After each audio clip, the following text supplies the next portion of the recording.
24's Josephine McKenna is keeping a close eye on this story for us from Rome. She joins us now live from there. Josephine, we just heard the Prime Minister talking there about inclusivity in Italy. Is this new coalition government born out of reaction to Matteo Salvini's hardline stance on immigration?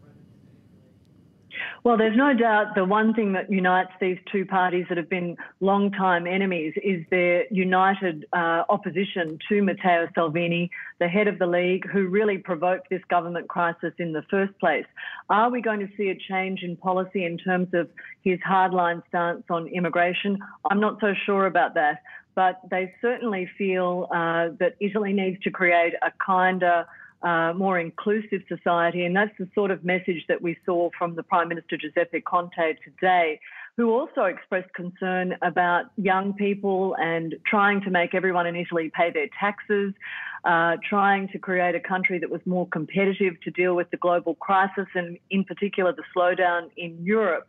So big ambitions from this Prime Minister. And as one newspaper headline said today, Conte, it will be, you need courage because this will be very tough.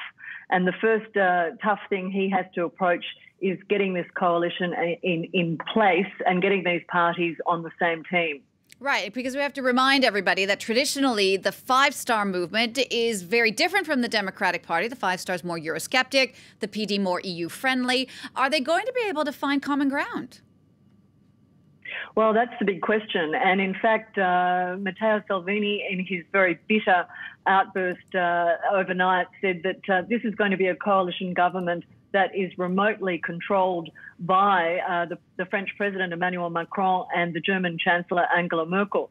I wouldn't go that far, but we have a situation here where these two parties have had a different approach. Sometimes the Five Star movement, the Eurosceptic populist party, has been very outspoken against Brussels. The centre-left Democratic Party is very positive about Brussels.